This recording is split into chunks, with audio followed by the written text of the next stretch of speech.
जहां तक डिप्लोमेसी की बात है, भारत की भूमिका स्पष्ट है। शुरुआत से ही हमने इस संघर्ष को लेकर अपनी गहरी चिंता व्यक्त की है। मैंने स्वयं भी पश्चिम एशिया की सभी संबंधित नेताओं से बातचीत की है। मैंने सभी से तनाव को कम करने और इस संघर्ष को खत्म करने का आग्रह किया है। भारत ने नागरिकों, एनर्जी और ट्रांसपोर्ट से जुड़े इंफ्रास्ट्रक्चर पर हमलों का विरोध किया है। कमर्शियल जहाजों पर हमला और हॉर्मुज स्ट्रेट जैसे अंतर्राष्ट्रीय जलमार्ग में रुकावट अस्वीकार्य है। भारत डिप्लोमेसी के जरिए युद्ध के इस माहौल में भी भारतीय जहाजों के सुरक्षित आवागमन के लिए निरंतर प्रयास कर रहा है। अध्यक्ष महोदय, भारत हमेशा से ही मानवता के हित में और शांति के पक्ष में अपनी आवाज उठाता रहा है।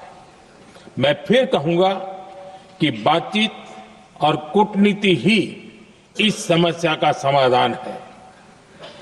हमारे हर प्रयास तनाव को कम करने, इस संघर्ष को समाप्त करने के लिए है।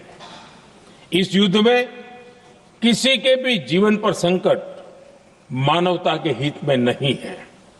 इसलिए भारत का प्रयास सभी पक्षों को जल्द से जल्द शांतिपूर्ण समाधान के लिए प्रोत्साहित करने का है। अध्यक्ष जी, जब ऐसे संकट आते हैं तो कुछ तत्व इसका गलत फायदा उठाने की कोशिश भी करते हैं। इसलिए कानून व्यवस्था सुनिश्चित करने वाली सभी एजेंसियों को अलर्ट पर रखा गया है। कोस्टल सिक्योरिटी हो, बॉर्डर सिक्योरिटी हो, साइबर सिक्योरिटी हो, स्ट्रेटेजिक इंस्टॉलेशंस हो, सबकी सुरक्षा को और मजबूत किया जा रहा है। अध्यक्ष जी, इस युद्ध के कारण दुनिया में जो कठिन हालात बने हैं, उनका प्रभाव लंबे समय तक बने रहने की आशंका है। इसलिए हमें तैयार रहना होगा, हमें एकजुट रहना होगा।